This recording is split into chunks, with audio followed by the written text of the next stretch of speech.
This episode of Horror Movie Talk brought to you by Food Carts. Do you like restaurants but wish they more closely resembled a homeless encampment? Do you want to sample the variety of foods that the world can offer, such as gyros, souvlaki, or Greek food? Well, now there's Food Carts. Just go out the door and there's one. Wonder how they can wash dishes, the food, or their hands without a water source? Don't! Just go to the food cart. It's right there. Why ask questions when it's so convenient and costs $1 less than a brick-and-mortar restaurant? That's Food Carts.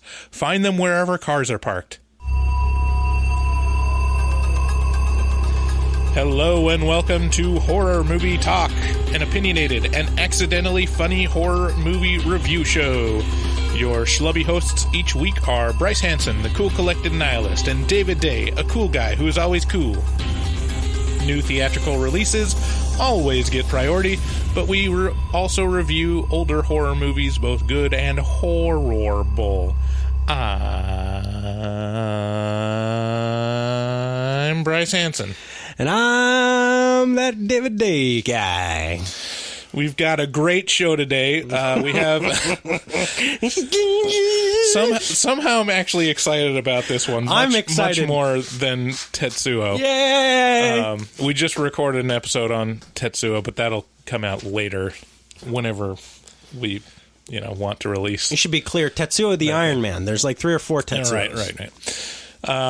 So the episode today is another listener suggestion. Since there aren't any new releases out this week, this one comes from Anthony F. in San Antonio, Texas. We've mentioned him before. He does horror makeup and editing, and he's his own little creative studio there. What were the other things that he did? He did makeup, and he had some kind of music thing, didn't he? Yeah, I don't know. I can't keep them all straight. We have so many fans. I know. Anthony's really cool, and he sent this to us on Facebook. He says, I've listened to almost every episode, and I dig what you guys are doing. Keep up the good work. I would love to hear your take on Kuso. It's available on Shudder. It's one of the most fucked up films I have ever seen. Accurate. So today, we will be talking about Kuso. We'll start out by giving a brief review and our score for the movie. We score on a scale of 1 to 10, 1 being a miserable dredge where it makes you angry to watch it, 5 being a perfectly average film that hits all the expected marks, and 10 being so good it transcends genre boundaries. After we give our score, we'll get into spoilers and take a deeper dive into what we liked and hated about the film. Then later, we've got a couple bits today. We'll be doing taglines and a new game called Live Free or Die Hard. Oh, Dana gave us this game. I'm really excited about it. But first, we want to mention our website, horrormovietalk.com. And that's where you can find all of our past episodes and links to our social media. Facebook, Twitter, our subreddit, all that. Also, there's a little convenient extra. If you go to the post for the episodes, we have the timestamps to where you can skip forward to different sections in the episode. That's what I like it for. We post new episodes every Wednesday. So please subscribe and leave a review of the podcast in iTunes or your preferred platform. You can support the podcast by buying or renting any movie or product on Amazon if you click through the green button in the header of our website. It says buy on Amazon. Right next to that button, we have a new button in the header for our Patreon page. You can donate any amount, but we suggest $100 a month. $1 billion a month. But for you fucking cheapskates out there... For a mere $5, you can become a Horror Movie Talk founding member. As a Horror Movie Talk founding member, you will receive a shout-out on an upcoming episode, as well as your name listed in the supporter page of horrormovietalk.com. We plan on expanding to more tiers eventually. If you become a patron today, you can be one of the first. Anyways. But not the first. We're just asking people to give us money. That's all that's about. You can give any amount. You can give $1 if you want. But you won't be the first. That honor goes to Brad K. Or Biggin. My buddy Biggin. Yeah. And boy, is he. He is the biggest man you've ever seen in your whole life. You look at him and go, whoa, he's a big guy. He's been a fan since the very beginning and very supportive of the show and give us advice and pointers and likes and dislikes. So we really appreciate Brad. And thanks for becoming our first Horror Movie Talk founding member. Thanks again for listening, and let's get into the show. So we watched Kuso, and as advertised, it is the most fucked up movie I have ever seen. And I've seen the peanut butter solution. I don't know what that is, but Jesus Christ. There's a solution? I love this earthquake. It was the best one I ever seen. All my enemies are dead. Hello, dispatch. I know you're awake.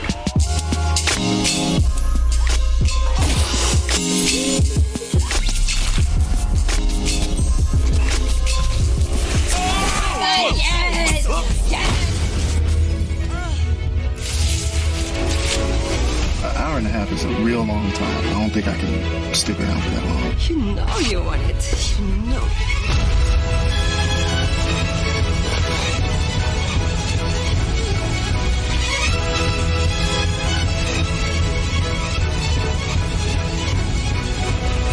That's that dude.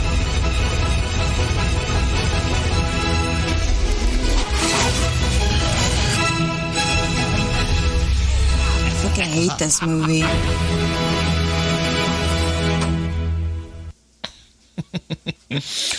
Kuso is a Shudder exclusive, so if you're interested in watching it after hearing our review, feel free to subscribe to Shudder and use the code HMT at checkout to get a 30-day free trial. This is where I would normally give a summary of the film we watched, which is surprisingly hard in this situation. So even on IMDb, it only has the following plot summary. Events unfold after a devastating earthquake in Los Angeles. ... That's accurate. Events unfold.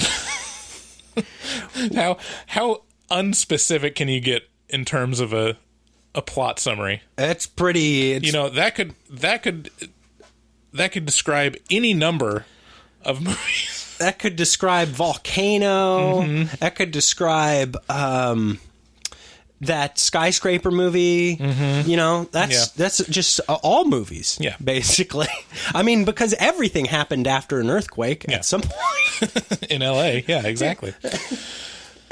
Kuso is a film directed by Flying Lotus, which is the stage name for Stephen Ellison. I was not familiar with Flying Lotus before this at all, but apparently you were. I was. My buddy Michael from a previous job introduced me to his music, and it's pretty trippy, kind of electric, kind of trip hop kind of stuff, and it's good music. I like it. Cool. The movie consists of 4 of what I hesitate to call storylines that are written by Zach Fox and the creator of Salad Fingers, David Firth. Have you heard of Salad Fingers before? Yeah, absolutely. I've heard of Salad Fingers. He's kind of before YouTube animations, like Flash animations, right? And very disturbing, bleak, post-apocalyptic imagery on Salad Fingers. But I'm kind of confused as to David Firth's... Is this like the biggest thing David Firth has done since Salad Fingers? Or? I think he's still actually doing it. Like, I think there was some kind of crowdfunding thing to get a new episode of Salad Fingers or something like that. Yeah, it was one of those things that was like the birth of the strange part of the internet, kind of. Yeah. Anyways, the plots of these vignettes are secondary to the surreal and disturbing imagery and production design of the whole affair. This is only one. There's only one piece of trivia listed in IMDb for this movie. So the IMDb is barren for this film. Which is shocking because a one-sentence plot summary and one piece of trivia, which is it received a large number of walkouts at Sundance and was deemed in an article written for Verge as the grossest movie ever made. High praise. Yeah. Sorry, what were you going to say? Yeah, it's interesting that there is so little, specifically in the IMDb, which is where we glean a lot of information from, obviously, about the kind of the backstory of the film and the production and whatnot. Because in these sorts of, I imagine this is a cult favorite, it has no choice. It has no other place to live. It just really can't live anywhere else other than the cult shelf. Yeah. So usually those things are just like rife with, oh my God, look, it's got this guy and this guy. It's got a lot of not big names, but pretty notable names. There is one or two very big names in this. Right. And you'd just think there would be more about it, but there isn't. Yeah. The 4 storylines are briefly as follows. These are my one-sentence summary of each of these. There's Royal, which is about a young couple with some interesting kinks. There's Mr. Quiggle, about an up-and-coming female rapper named B, who goes to an alternative medicine doctor. Yeah. That's putting it lightly. There's Smear, a young man has digestive issues. Yeah, boy, he sure does. And Sock, a woman in search of her lost child. Oh, yes. Yeah. But really, replace all those storylines with poop, and that's probably a better description. Poop. And I'm not like, this isn't like a metaphorical poop, like this was a real piece of shit. Literally, poop is heavily featured throughout. Yeah, there's a lot of doo-doo in this movie. Yeah. Big old dangles. Some dangleberries, too. Yeah. Yeah, there's every variety of doo-doo in this movie. Yeah. Doctor, here's the list you requested. Dingleberry itinerary. Yeah, put that on my desk. Dingleberry itinerary. All right. Who was that man talking? That was George Clinton. Holy shit! From Parliament? It was. It sure was. All right, so here's the thing. Let me level with you. This is a type of movie that's almost impossible to review. If you say it's terrible, you aren't hip enough. And if you say it's great, you're a pretentious douchebag. So this is the type of film... Here's a couple things that I wrote down in my notes to describe it. This is the type of film that you would find playing on a loop in a modern art museum. It's like a David Lynch student film project, but weaponized. That's true. Yeah. I'll just say that I didn't enjoy it, but I think that's kind of the point. This film is truly one of the most consistently, viscerally disgusting films I have ever seen. Most of the film just wallows in its own filth, but there are some moments that stand out. First being the Mr. Quiggle storyline, featuring Zach Fox playing Manuel, who is being treated by Dr. Clinton, played by, we just mentioned, George Clinton. And the second is the finale, which somehow ups the ante of grossness after an hour and a half of pure grossness. Yeah. Like, I couldn't believe I could be more shocked and disgusted at the end of watching an hour and a half of this movie. But I did. Congratulations. Congratulations. Ding, ding, ding, ding, ding. So that being said, that this is an almost impossible movie to review. Well, like we said on the previous episodes, I love how Roger Ebert reviewed The Human Centipede. Yeah. It's the only movie that he didn't give a score to, because he said, I give this film no stars because the human centipede inhabits a universe where there are no stars. A dark, dark place. Yeah. I give it a score of 2. It was extremely difficult to watch. and I didn't like it. I had to force myself to finish it.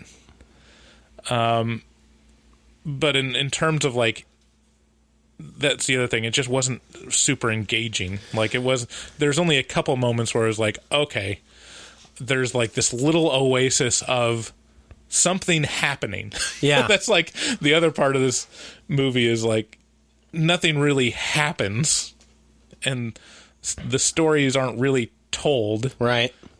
It's just a lot of disgusting shit that you're watching and disturbing imagery and different kind of vignettes. There are no real stakes. Yeah. Yeah. Yeah, I'd say, so going into this movie, I was extremely fucking upset. Like, I had read everything about it, and I was like, this sounds like no fun. And because I'm not big into gore, I just don't like real feeling gore in my movies. It's not something I'm a big fan of.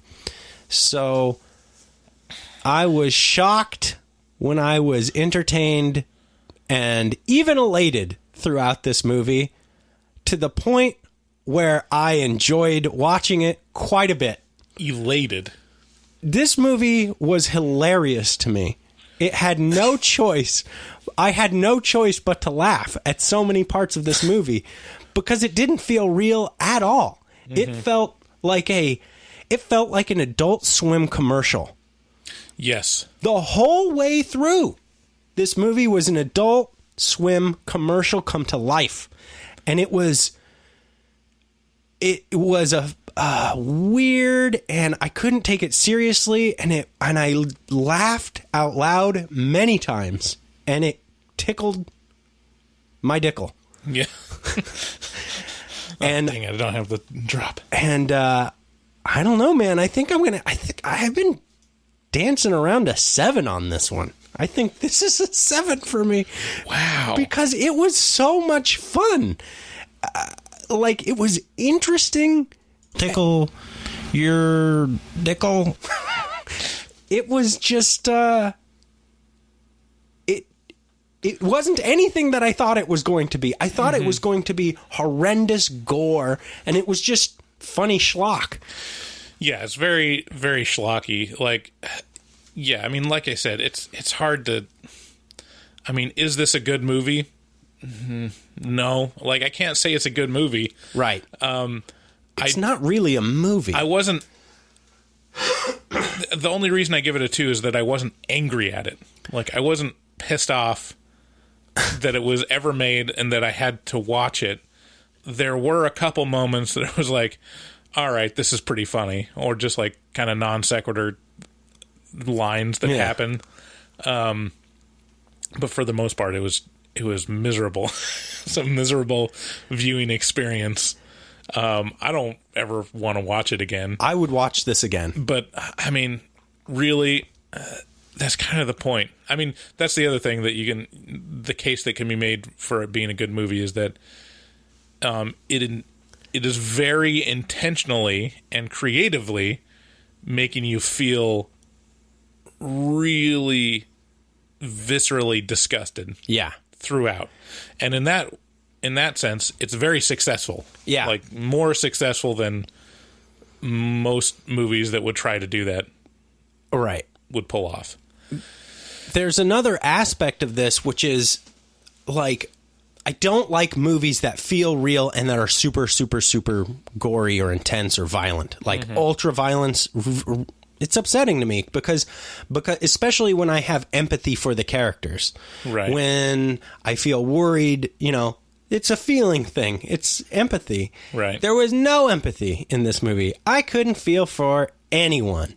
I was essentially a sociopath watching this. And furthermore, I love metal. I love metal music. And decades of watching metal music videos has prepared me very well for this movie, because this is a culmination of the most metal music videos I've ever seen, all thrown into one. Pretty much, yeah. Yeah, so this is nothing I haven't seen before and gone, yeah. It's just just fit somehow. Yeah. And it's not great. Yeah, so this is another wide discrepancy between me and David. Yeah. Like, yeah.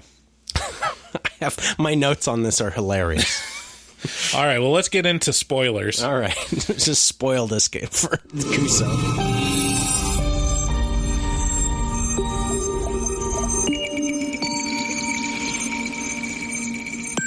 Spoilers. He got really deep on the register on that one. All right, so I mean, there's a lot of stuff we can talk about with this movie. I just kind of included my stream of consciousness notes as I was watching it. That's really the only way you can do this, or Tetsuo the Iron Man. Yeah, it's not easy. It's not chronologically correct. It's just a bunch of ideas, kind of. Yeah, so the opening of the film doesn't really match the tone of the rest of it, to be honest. It opens with like a newscast that's interrupted by what can only be described as like word jazz. Yeah. It's a vaguely Eric Andre-esque sort of opening to the quote unquote show. There's just this guy. It's got like a bebop song going on in the background. The guy is just kind of riffing off of what happened. Supposedly some kind of earthquake happened, which is not important to the storyline at all. I mean, it sets the stage for this is post-apocalyptic LA. Sure. Yeah. That's it. Yeah. And then the first part is part one of Royal, which is the story of this couple. Yeah. And it immediately is super uncomfortable. This guy is sitting in his bed. He hears some muffled fucking from next door, and just sudden, like almost immediately, I was off-put by the grossest pillow I've ever seen in my life.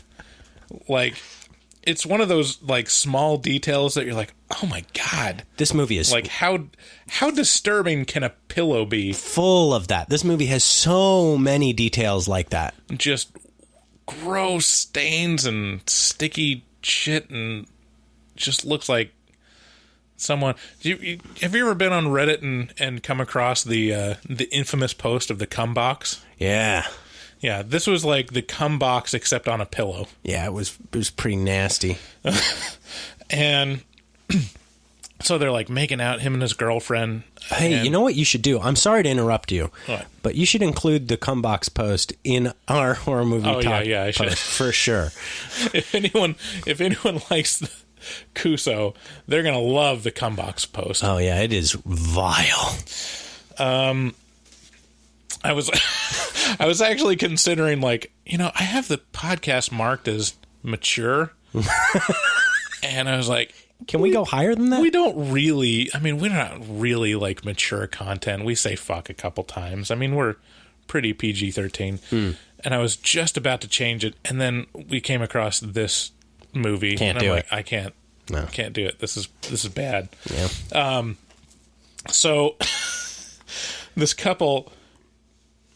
Can you describe their faces?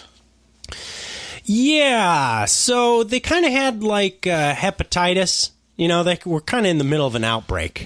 Herpes, like the worst herpes outbreak, just sores all around their lips and mouths, and they're making out. And they were like loose blisters. Yeah. There's a lot of loose blisters makeup. Uh-huh. The loose blister makeup artist on this one really put in their work. They put in some fucking overtime on this movie. The makeup artist, I looked up some of the production stuff, and you'll recognize, I think, Mr. Oizo or something. Oh, yeah. So there was a music video that featured John C. Reilly as like this fat guy in like a hover round. Yeah. Do you remember that music video? Vaguely, yeah. And he just had really, really gross makeup on, and he did pretty much everything in this movie, which makes sense because it was gross. So anyways, they have sex, and the woman wraps a rope around the guy's neck as he's jacking off. And so I guess it's not autoerotic asphyxiation because he's not doing it himself.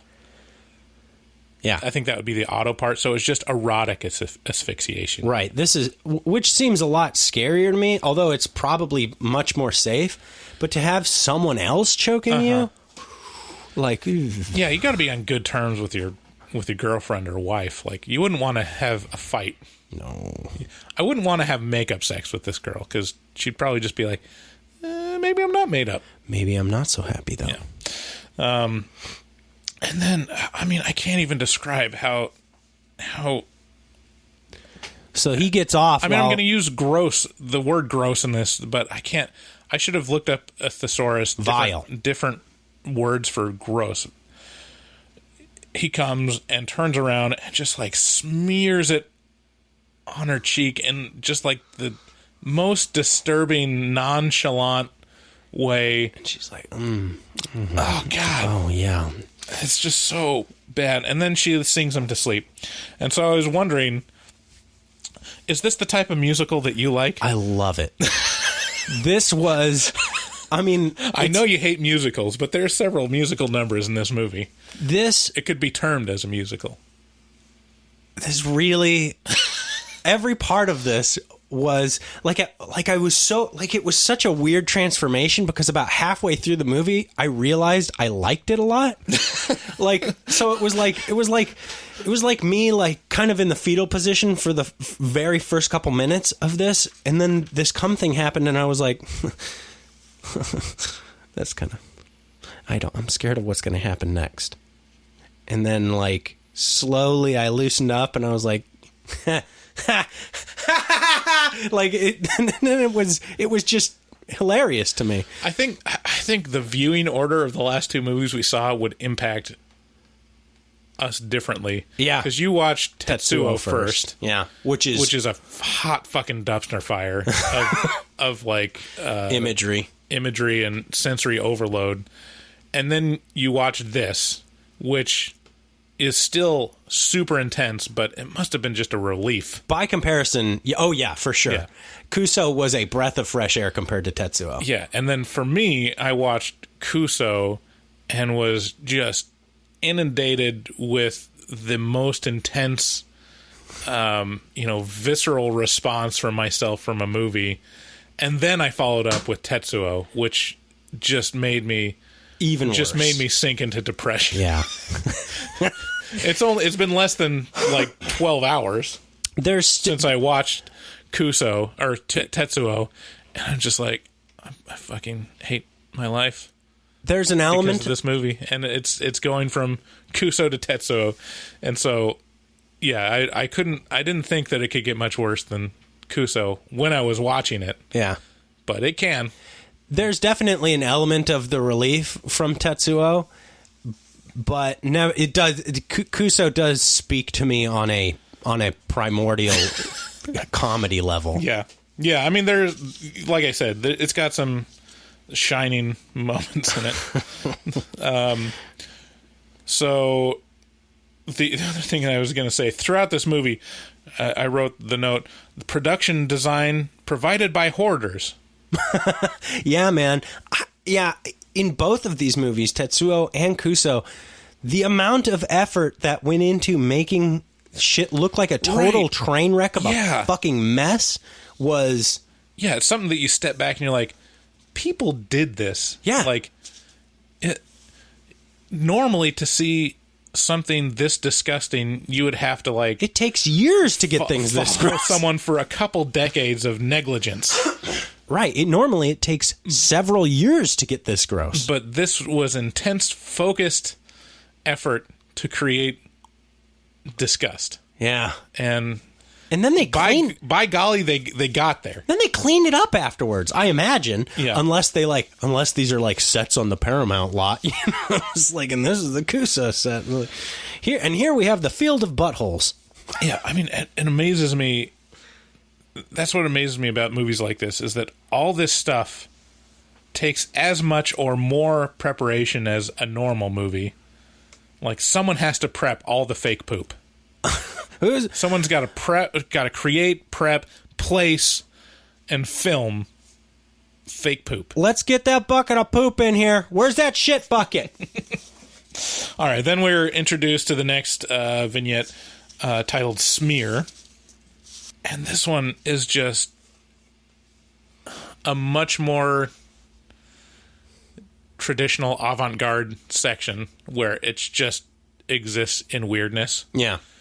So a little man-child guy wakes up, has breakfast with his mom, and then they're talking about, like, his dead father or something, and saying there's a line that I can't remember the context of, but it's, Mommy's milk sack was rotting from the inside out. And, oh yeah, that's right. He was describing how his father asked him to help operate on his mother, and he said, I would have to hold her down so he could cut the owie out. Yeah. And then he'd become a man. Yeah. No, and his dad would show his mom that he was a man through this act. Yes. Yeah. I mean, so many things we could talk about here. It really reminds me of the animated shorts on YouTube, Don't Hug Me, I'm Scared. Yeah. Just lots of just weird, disturbing, like, food things. Yeah. And then he leaves. This is the best part. This is the best part in the whole movie. This is immediately where I was like, I'm on board. I get it. Yeah. Yeah, this is...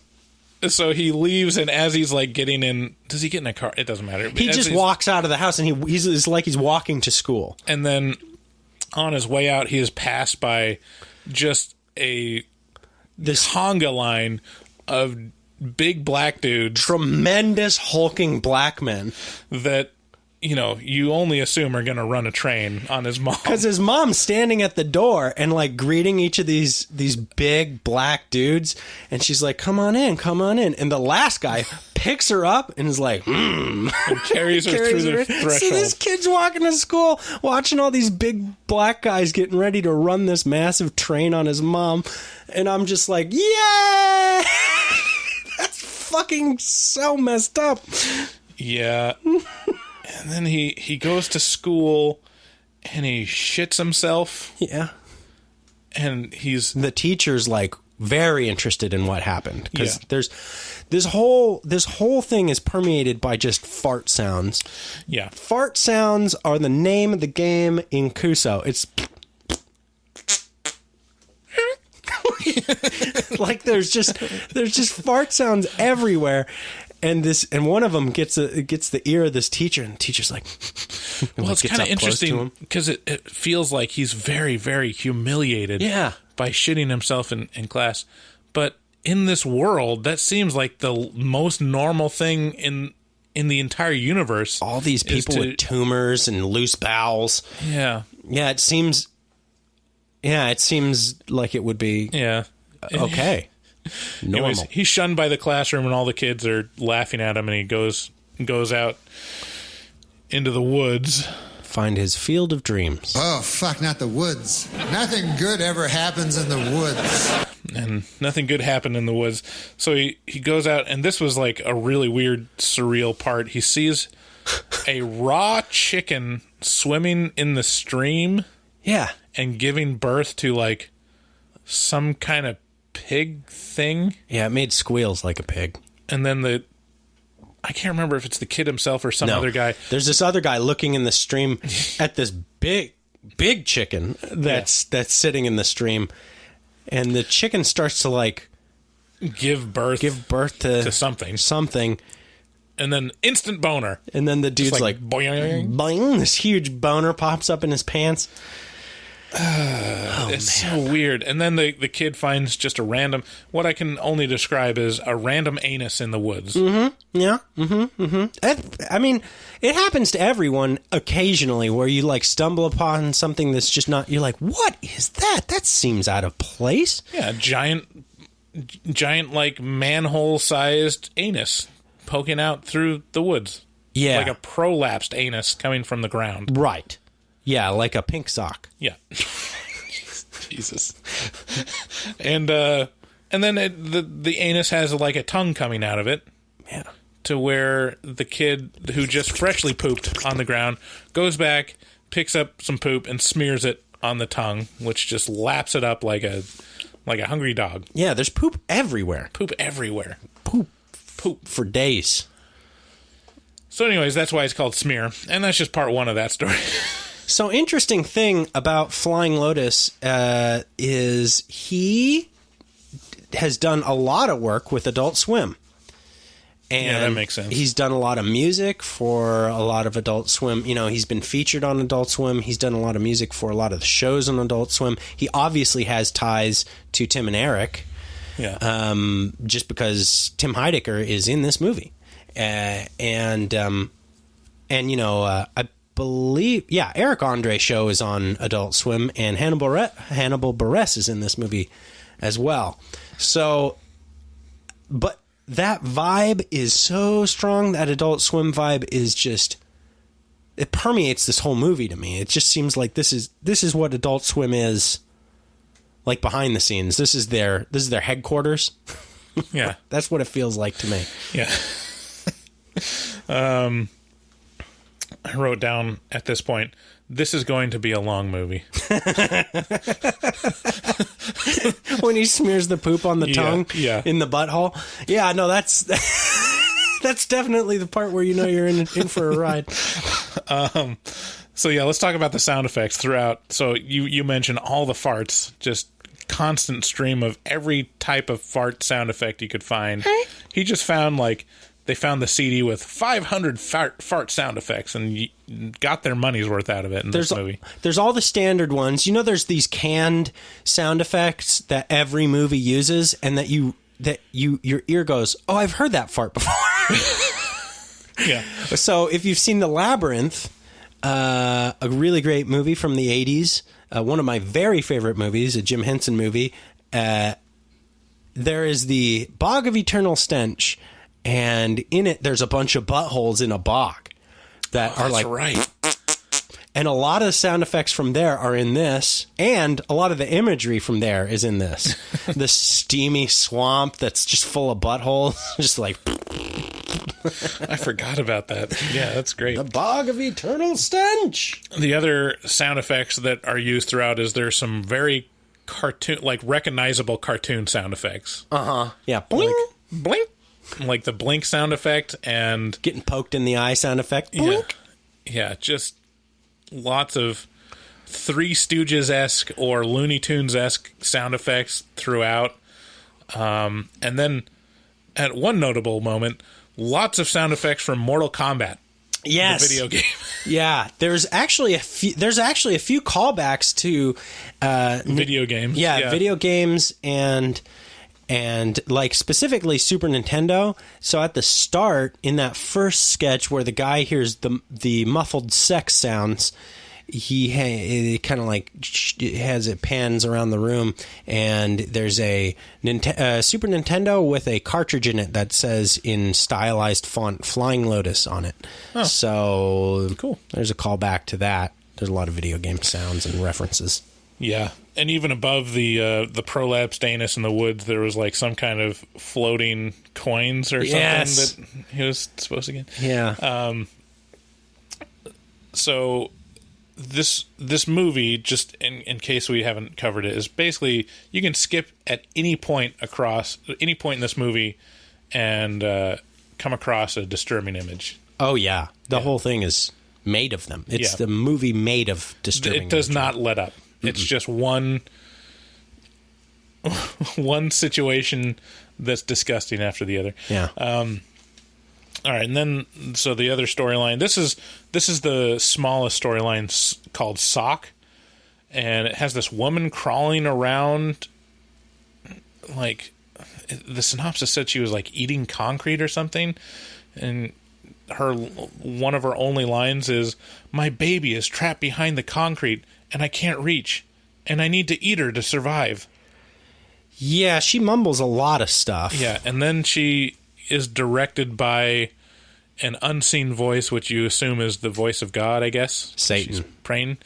to like go down into this hole. She's like, no, but that hole goes to hell. The hall. The hall? Yeah, the hall is hell. Okay. The hall has the portal to hell or whatever. And then the voice is like, no, it's fine. And then she goes and then she falls down to hell, basically. Yeah. And that's probably the smallest storyline. The most notable storyline comes next, which is Mr. Quiggle, which starts out with this woman watching TV with the Banishers. The Banishers? Is that what? Yeah, their names are the Banishers. Okay. Or that's what their race is or something like that. They're like these big fuzzy Muppets with TV screens as faces. Right. And it's voiced by Hannibal Buress, and someone else. Some other guy with a nice voice. Yeah. And they're watching TV, like dicks getting stabbed in the urethra. That's the on whole, TV. They're just sitting there with bongs, taking these huge rips, and watching dicks getting stabbed, and being like, "Oh, that was a good one. That was great. Look at that one. Ooh, boy, that really gushed." And they have some kind of power over the woman, like she's. I can't remember what it was. So she was their slave, basically. Right, yeah. And they banished her parents. And she's like, I just really like to see my parents again. They're like, That's right. Yeah, we banished them. And she's like, what? You have my parents? And they're like, yeah. And then they throw her parents up on the TV screen of their face. And her mom's like, honey, we tried to go to hell, but we couldn't make it. Now we're stuck and we need cash. It turned into like a grab for money. Yeah. Like instantaneously. Like, we're in the afterlife and we need money. I was like, yay. Yeah. And then she goes into the bathroom and performs a pregnancy test, followed by shitting. Yeah. And then suddenly Tim Heidecker's head comes through the toilet as her ex-boyfriend and describes basically raping her. Yeah. Mm-hmm. Mm-hmm. It was like you were dead. Like you were a dead dog just sitting there. You're so pretty. I just thrust into you. Just made it very clear that it was not consensual. Over and over again. And he ends it with, anyway, checked out your mixtape. It's great. Everybody thinks you're so talented. Yeah. And then I wrote down a question. How did they not get Antwoord for this movie? Oh, man. That's a great question. They would have been perfectly suited for this movie. Yeah. Yeah, they would have been dead on. Well, I guess probably because it's Flying Lotus. Maybe there's some sort of... Bad beef there. I don't know. Like mumble rappers or something. So back to Smear, the anus in the woods. This time, instead of a tongue, there's a face, and he smears poop on it. That's one of the more disconcerting parts of this movie, is that face that shows up in the butthole. Yeah. Really dead looking. And it's basically the face of his dad. Oh, it is? I thought so. It kept switching between the picture of his dad and the face. I think you're supposed to understand that it was his face.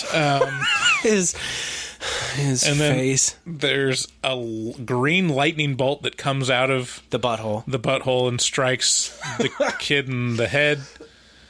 And I don't know why I made this note here, but I made the note. I literally started to feel my gag reflex. Really? I remember. You know how last week we did. What did we do? We did the ruins. Yeah. But there was a good section about talking about drinking urine from this clip that was on your mom's house. Yeah. And the feedback we got for that from Jessica was maybe less talk about drinking urine. Mm-hmm. Mm-hmm. And I felt kind of bad. I'm like, yeah, maybe we did talk about that too much. For the record, I thought it was. I actually went back and listened. And it was pretty hilarious. I thought so too. I can't adhere to these ridiculous standards.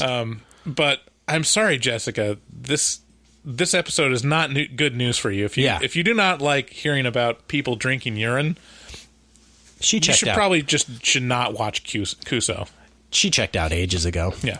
We're like, and then there was a tongue that came out of the big gaping butthole in the woods, and then a lightning bolt hit, and we put some poop on that tongue. Right.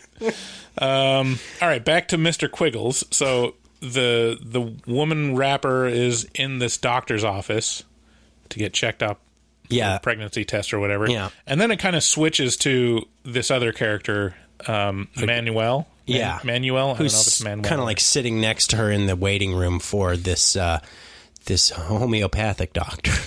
Yeah. And he's just sitting in the waiting room, and it's gross, and they're watching like commercials on the TV. Call 188 rat fuck. And there's these porn actresses that are in the commercials of on the TV. Yeah.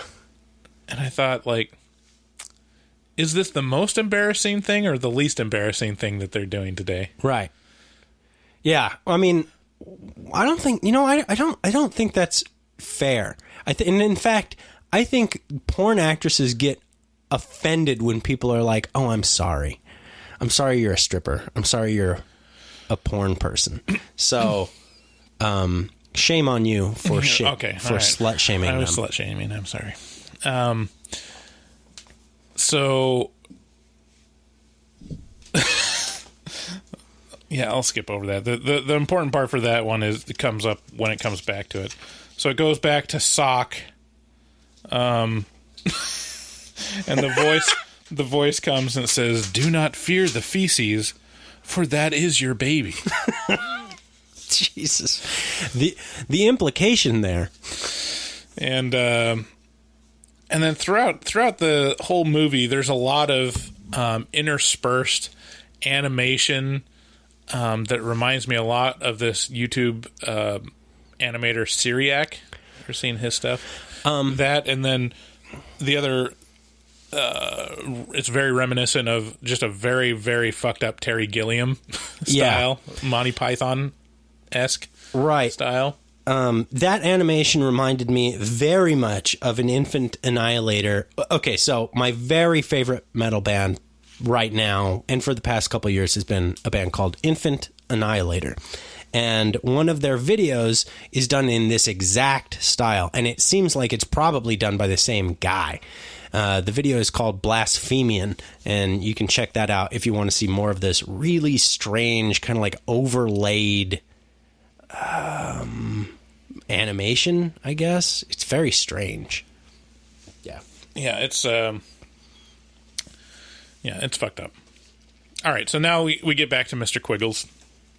Mr. Quiggles Part 3. And this is like the shining moment of the movie for me. It really is. So Manuel is in the back with Dr. Clinton. George Clinton is so down with everything that's being asked of him. It's hilarious. And they're doing some kind of alternative medicine stuff on him, and he's not really on board. They like revive him. I think that's where it comes back. They revive him, and the nurse is like, "Breathe, breathe," and he's like, "Bitch, I know how to breathe." But what was the thing that he was ailing from? What was his problem? Right. We didn't say this. Like, he was. Why was he going to the doctor? He had an intense fear of breasts, of big boobs. Yeah. And then the person who comes out to call him in is a nurse with massive old cans. Yeah. And so he's in the back, and he's like not buying into this treatment at all. He says, "I came in here with one fear, and I'm leaving with 7." So at which point the treatment is basically George Clinton kneeling over Manuel, getting ready to shit on him. And go on. And then he does. And then he does. There's this weird part where he's supposed to sing, or they need music to entice the treatment. to happen. So what happens is he starts singing a cappella to Dr. Clinton's asshole. It'd have to be some fire a cappella. Well, that's why I'm doing it. And I'll play that right here. Here, I got a clip. Let's just do it a cappella. Fuck a beat. A cappella? Yeah. That shit gonna have to be hard. Well, yeah, we'll make it that way. Right. Y'all ready? Get deep. Just like, I don't even know. Fuck. Mr. Quiggle. Mr. Quiggle. Mr. Quiggle. Mr. Quiggle. Mr. Quiggle. Mr. Quiggle. Like that. Mr. Quiggle.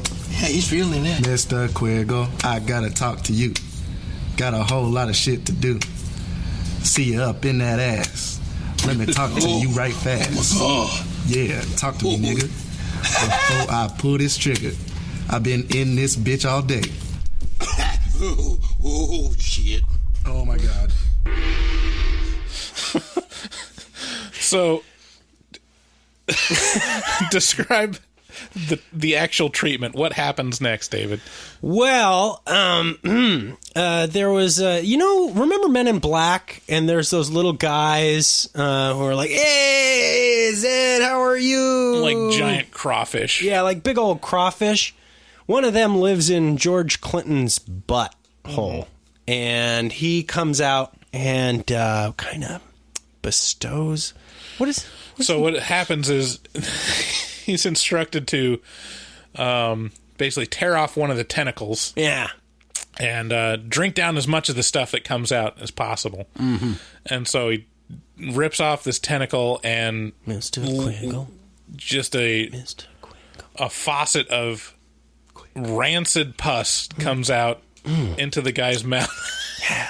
Mr. Quiggle. Mr. Quiggle. And he drinks it down, and then he's cured. We need more movies like Kuso in this world. Thank you, Flylo. He loves boobs now. He wakes up and he's like, "Woo!" And he sees the boobs and he's like, This is the fucking most ridiculous movie ever made. Yeah, it's ridiculous. It gives me so much energy.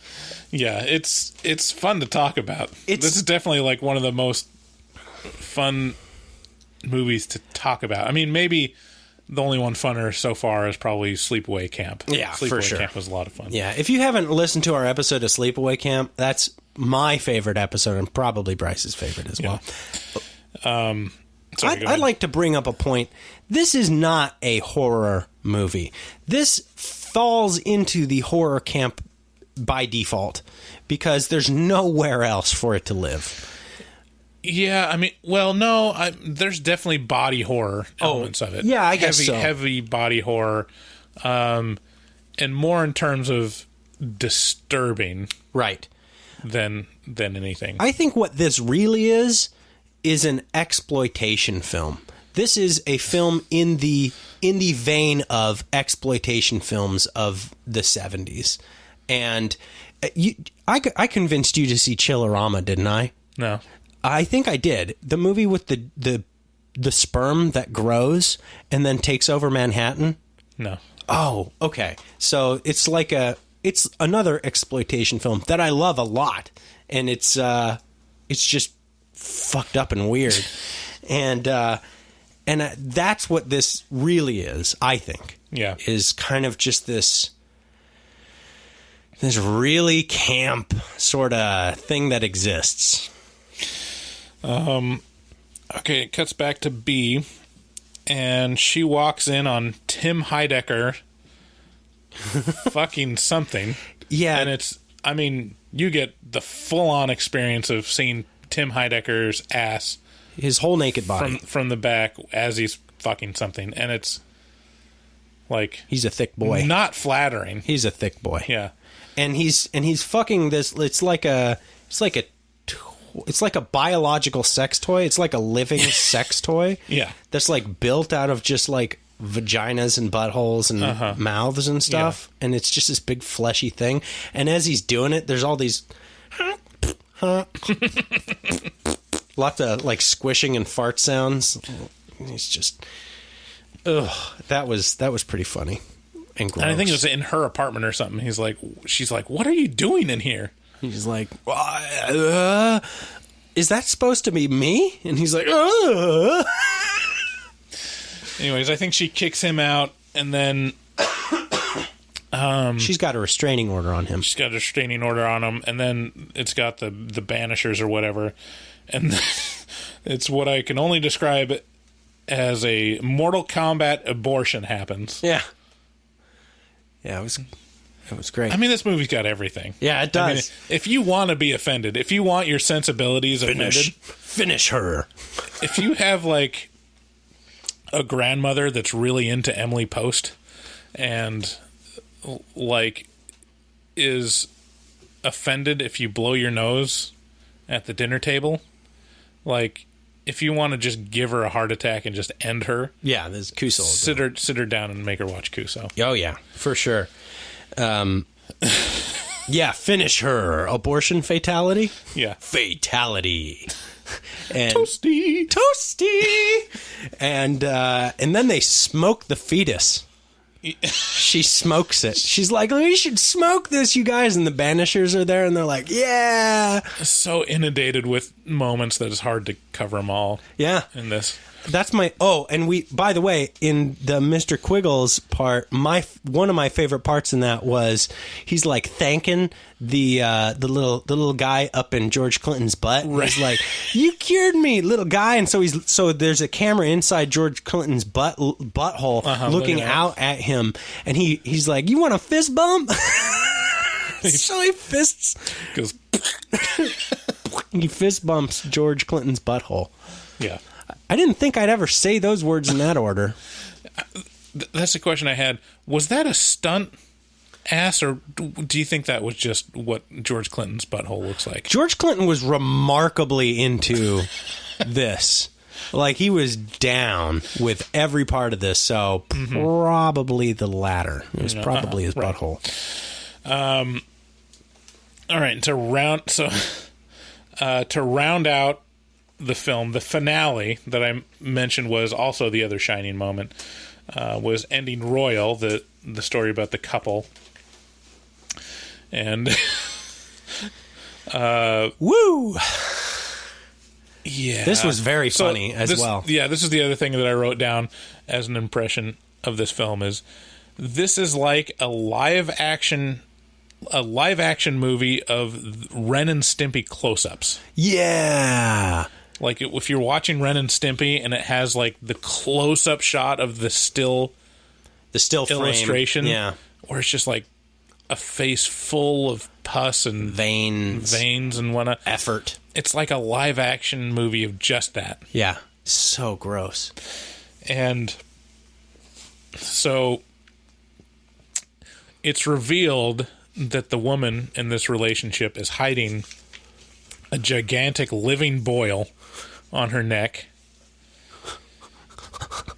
Yeah. And voiced by... Boyle is voiced by... the Salad Fingers guy. I can't remember his name. David Firth. And they're thinking she's tried everything to remove it, cutting it off, burning it off, and this Boyle is like reasoning with him. He's like, "You guys, it's not going to work. Yeah, I'm invincible. You're never going to cut me off. Like, we got to come to some kind of agreement." Yeah, and then they do. They end on a happy note because the guy gets filleted by the talking Boyle. He's like, "Just put that wiener right up in here. Give it to me." Just,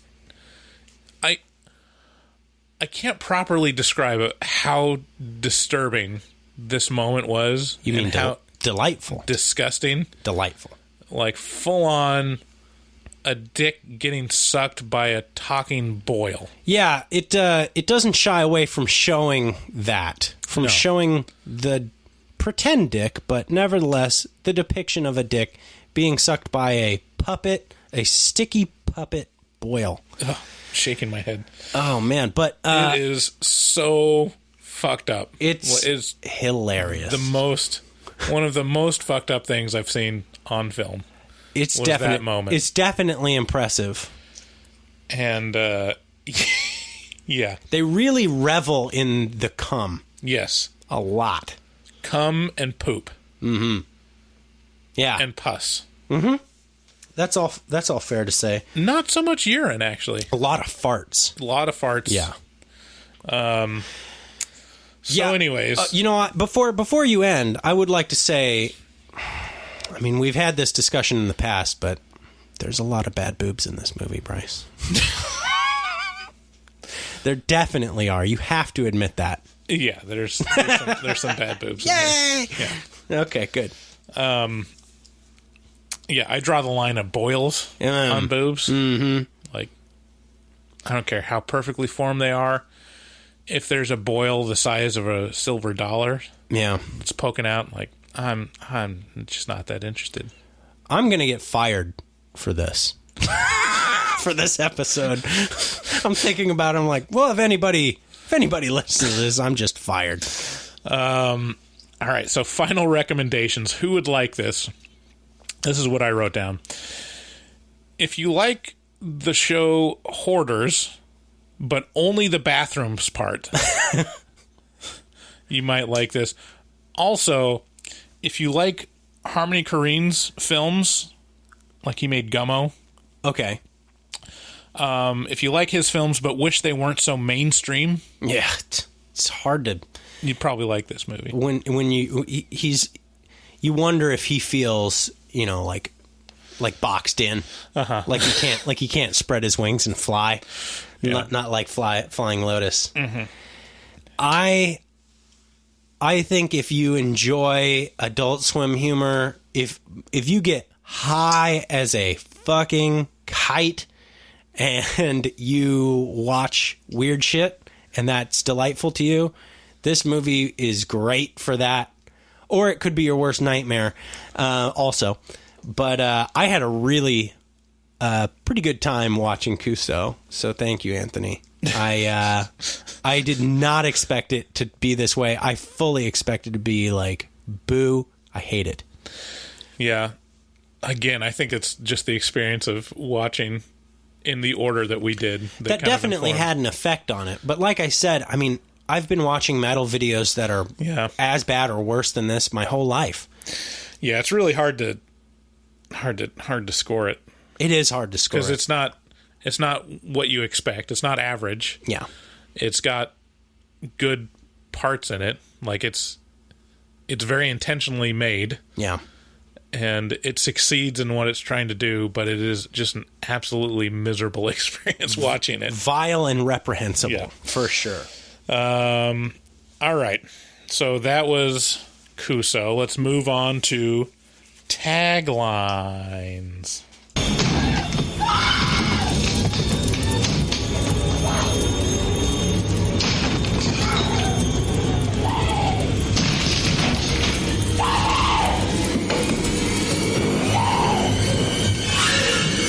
Here's Taglines.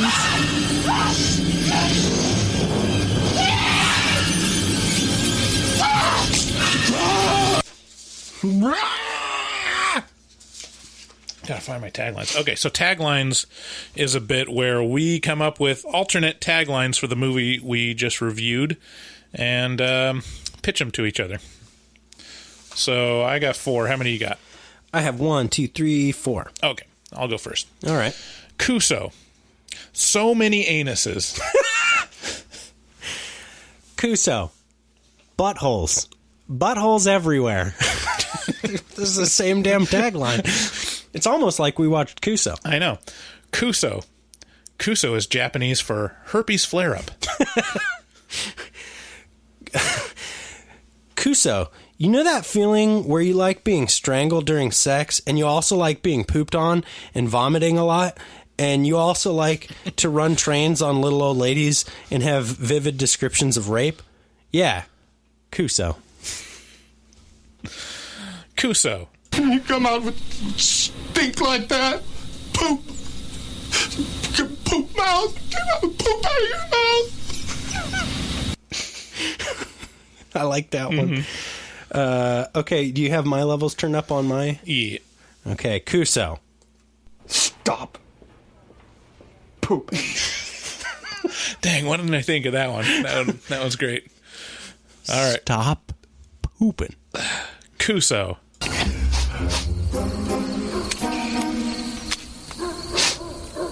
Poop again! Poop again. Kuso. When PCP isn't an option. All right. Is that it? That's all I got. All right, that's taglines. All right, so now we're going to play a new game called Live Free or Die Hard, and I'm really excited about it. Just a second. Let me get this set up.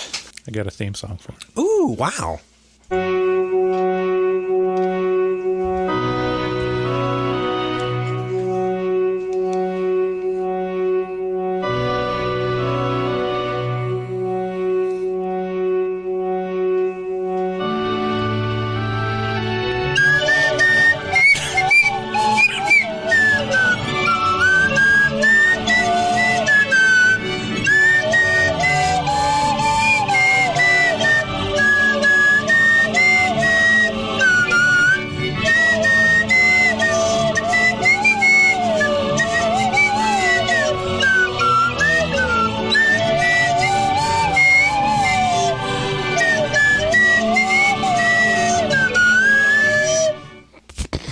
Bravo. God damn. You gotta have the slide whistle. Yeah. All right. Live Free or Die Hard. This bit comes from Dana C. in Oklahoma. She sent us a Facebook message and left a really nice review for us on Facebook as well. So in this game, we pick a horror movie from the year 1988, which is the same year that Die Hard came out. Okay. So I'm going to read you a summary of the plot of the film that I picked. And within that plot, there will be several names, 5 characters from the film. And then I'll list off the characters, and you have to guess whether by the end of the movie they live free or they die hard. So essentially, let me sum this up a little bit. You're going to choose a movie from 1988. Uh-huh. You're going to list 5 characters. Uh-huh. And then you choose whether they lived or died by the end of the movie. I choose whether they lived or died by the end of that movie. Right. Okay. I would like to say that we did have a competition on Horror Movie Talk for this very thing, to come up with a new bit. Yeah. And the competition. I think we can announce that Dana won. Yeah, Dana won, and the check is in the mail. I'm sending her $10 Amazon gift card, and I'll reach out to you, Dana, via the Horror Movie Talk Facebook, because that's the method that we've been talking over. Yep. So without further ado, let's live free. We'll send you a sticker too, Dana. Yeah, let's live free or die hard. All right. So the movie today for Live Free or Die Hard is Poltergeist 3. Jesus Christ. Came out in 1988. How am I supposed to... Okay. Have you seen this movie? Uh-huh. No way. Recently, actually. Is it good? No. This came out in 1988? Yeah. They had 3 by that time? Uh-huh. The first one was released in what, 81 or 2? Mm-hmm. Okay. So here's like the plot summary. So the Freeling family, that's the family from Poltergeist, sends Carol Ann to live with Diane's sister Pat and her husband Bruce in Chicago. So Carol Ann is the little kid that said they're here. Pat and Bruce are unaware of the events that the Freeling family had endured in the previous 2 films, only noting that Stephen was involved in a bad land deal. Along with Donna, Bruce's daughter from a previous marriage, they live in the brand new luxury skyscraper of which Bruce is the manager. Carol Ann has been made to discuss her experiences by her teacher/psychiatrist, Dr. Seaton. Seaton believes her to be delusional.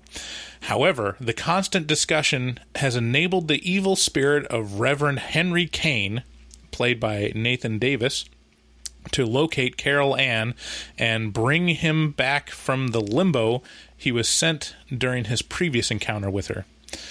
Kane drains the high rise of heat and begins appearing in mirrors.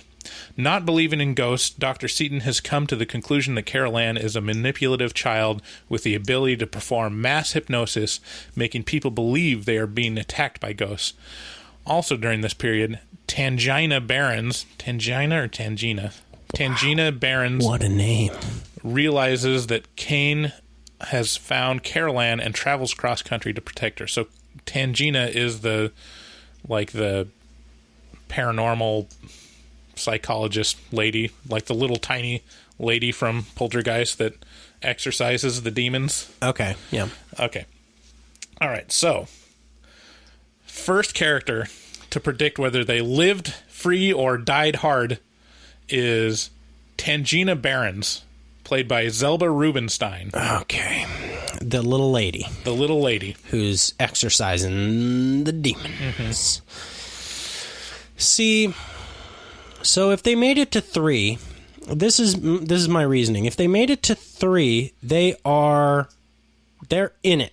Yeah. I'm pretty sure Tangina's in all of them, too. Yeah. She's They're committed to this series. They know it to be a blockbuster moneymaker. And Tangina is essential to that, or at least a hallmark part of the series so far. So I'm going to say she lived free, because without her, where could Poltergeist 4 be? Tangina Barons died. God damn it. Tangina is taken by Kane, who is disguised as Carol Ann. And that's why there were never again did we see the name Poltergeist hitting the box office, right, Bryce? Right. Okay, second character is Bruce Gardner, played by Tom Skerritt. So this is the uncle. The uncle of Carol Ann. And what did he do again? What was his So he was the manager for this new luxury skyscraper that they're all living in, that's being haunted by Kane. Let me just say really quick, I have an opinion about the description of Poltergeist 3.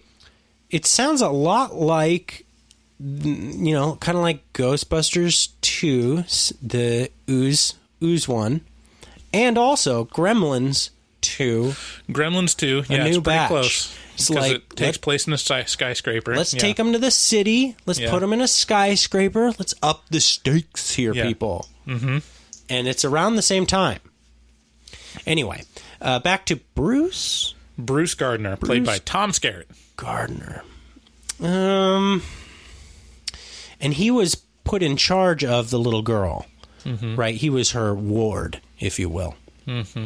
One of them, yeah. One of them. The relation is through Bruce's wife, Pat. Okay, so he's not blood to this little girl. He's not blood to the girl. No. Who he is the ward of. So I'm going to say he's dispensable. You can get rid of him, and it will have impact, but because he's not blood, it's not that big of a deal. So I'm saying he's dying hard. Bruce Gardner lives. God damn it. I mean, it's played by Tom Skerritt. You can't kill Tom Skerritt. I don't even know. I have no idea who that is. Who is that? We'll look him up. Who dat? Who dat boy? Oh. This guy. Yeah, that guy. Yeah, that guy. Well, he could die. Everybody dies, Bryce. Yeah, he's right. probably dead right now. All right, that's fair. Anyways, he lives. So Bruce is actually captured by Kane, but eventually is returned to Pat after Kane is defeated. So he kind of dies, but by the end of the movie, he lives free. Okay. So 0 for 2. 0 for 2. Donna Gardner is the daughter of Bruce, played by Lara Flynn Boyle. Okay. So, cute girl. I'm going to say she Lives with her rich parents, Skyrise. Oh, is she a brat? I can't remember. And I don't want to give you a hint for that. Because if I said she was a brat, then you'd just say she died. And if I said she wasn't, you say she'd live. Yeah, it's really the most important distinction. Yeah. But she's a cutie, so... Very young Lara Flynn Boyle. Yeah. I'm going to go with lives free. You are correct. Okay.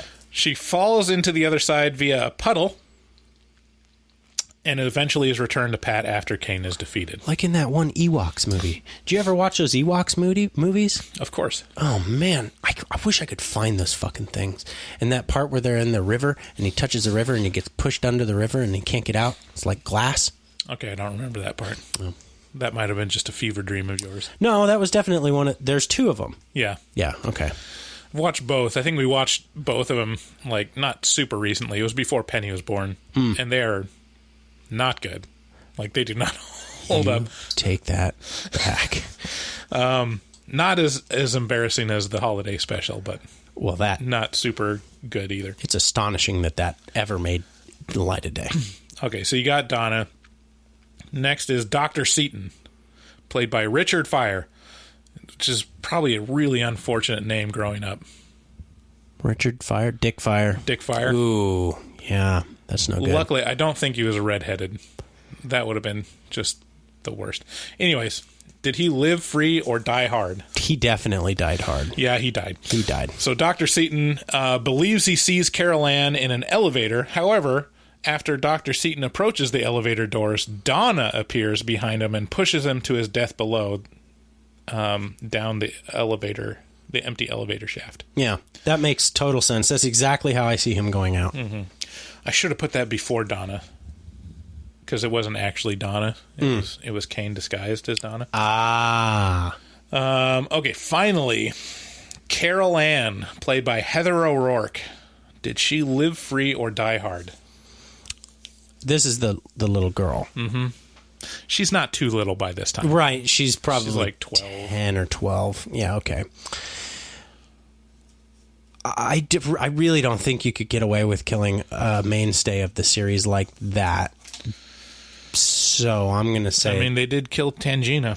Now I'm definitely going to say lived free. She lived free.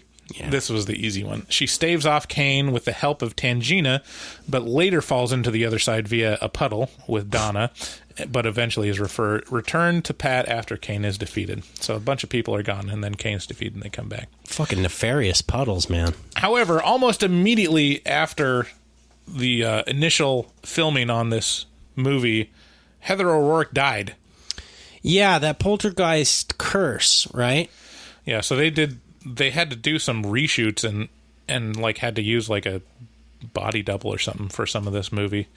She died so quickly. Well, that's the only way people die. I mean, they're alive 1 minute and they're dead the next. Thanks, Dave. Sure. But so which person was that? Carol Ann? Carol Ann is the They're Here kid. The little girl died. The little girl died. Wow. Yeah. There's a lot of surprising deaths that followed Poltergeist. Right. Yeah. What do you think about that? Do you lend any credence to the quote unquote curse? No. Yeah. I mean, it's nice to think about. It's nice to think about. Anyways, that was Live Free or Die Hard. I kind of liked it. Yeah. I think it's actually a pretty good balance, like, for the amount of time that I had to put into it for the game. Well, good. It's good to know. Yeah. Thank you so much, Dana. Yeah. For, checks in for the mail. helping us out with that.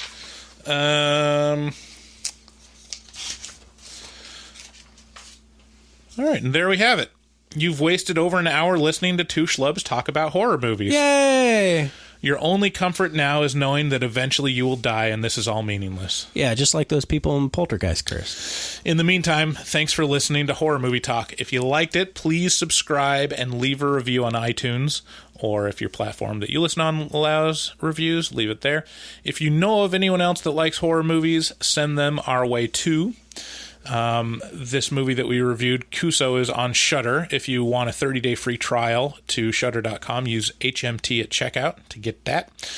If you want to support the show, go to our website, horrormovietalk.com, click through to Amazon, and spend on whatever your heart desires, and we'll get a little slice of that. If you want to support the show more directly and help us out with hosting costs, movie ticket costs, etc., please consider becoming a patron on our Patreon page. So special thanks to Brad K, first of all, for becoming our first patron on Patreon. Good old biggin. And also the We Shouldn't Be Here channel on YouTube. They have a podcast, or he has a podcast called, I can't remember what the podcast is called. Anyways, you go to YouTube, search for We Shouldn't Be Here, and his main thing is horror story narration to fall asleep to. Yeah. But he's got a podcast where he reviews movies, and he had me on a guest this last week. And also thank you for supporting us on Patreon. Thanks to Anthony F. for suggesting that we watch Kuso. It's a wild ride. It was fun. Yeah, actually, after Kuso, after I'm considering, it's not happening yet, but I'm considering making requests be a patron only sort of thing. Yeah. Because of the potential for discomfort. People could just wink, wink, nod, nod, make us watch horrible, horrible, terrifying stuff that's really taints our soul forever, in which case, yeah, we're going to require $5 a month. Yeah. Yeah, that might be an upcoming tier. We'll make it worth but not yet. So get those requests in quick, people. Yeah, requests. I mean, mainly there's a limit to how much we can do or how fast we can do them because our priority is new releases. Right. But get those in. You go on a list. We'll get to it eventually. But you might not hear it for, I don't know, a couple months even. Yeah, it could be a while. So, yeah, that might be a good incentive for Patreon, just to, like, have a quicker turnaround for those. So, thanks also to Dana C. for giving us many suggestions for new games. Yeah, this was not the only suggestion that Dana gave us. She worked hard for the money. She sure did. Yeah. She gave us at least, like, 7 ideas to go off of, and we might use some of them. I mean, the problem with us is that we're very lazy. Oh, you have no idea. And we have a limited amount of time that we can spend for prep. Right. And so some of the ideas, even though they're really great, would take considerable effort on our part and knowledge. Yeah, it's hard to describe exactly how low effort it has to be. Uh-huh. It has to be really low effort. Right. Thanks also to Quinn Mason for the... Yeah, this is more of just like boilerplate, but for the Live Free or Die Hard intro music, that version of Beethoven's Ninth Symphony was a MIDI version and I'll provide a link to the IMSLP page on our post for this episode. But yeah, that's used through Creative Commons attribution, so I got to mention them. Thanks, Quinn. And also, thanks for me for the spectacular slide whistle. And thanks to everyone else for listening. Okay, bye. You should hit that slide whistle on the way out, guy. Okay.